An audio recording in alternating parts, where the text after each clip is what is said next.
আচ্ছা ভাই, এই মুরগির দামটা কত? 500 টাকা। ভাই এটা দেন তো আমাকে। এটা আমি খাবো রে। না আমি আগে আছি, আমি খাবো এটা। না না না, এটা আমি খাবো, আমার ভাল লাগছে এটা।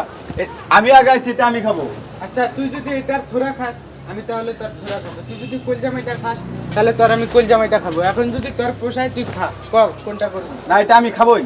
এটা আমি বলছি আমি খাবো। তোর যদি তাও খাইতে মন চায়, তুই এটার যেটা খাবি, কলজা খাইলে কলজাই খাবো তোর আমি, থোড়া খাইলে তোর থোড়াই খাবো আমি। এখন ডিসিশন নে কি খাবো। তাই হ্যাঁ ঠিক আছে ভাই, এটা দেন তো আমাকে। তুই যেটা খাবো তুই ওটা খাবি? হ্যাঁ খাবো আমি। সত্যি? হ্যাঁ বলছি আমি ঠিক আছে। খাবো।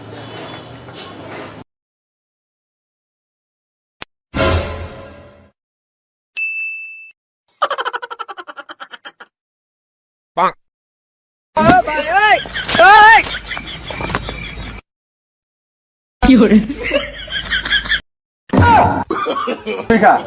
আরে আমি বুঝছি বাঙাল খুব চালাক। আমি তোর কাছে মাপ চেয়েছি, তুই আমাকে মাফ করে দে, তাও আমি খাবো না রে, আমি করলাম।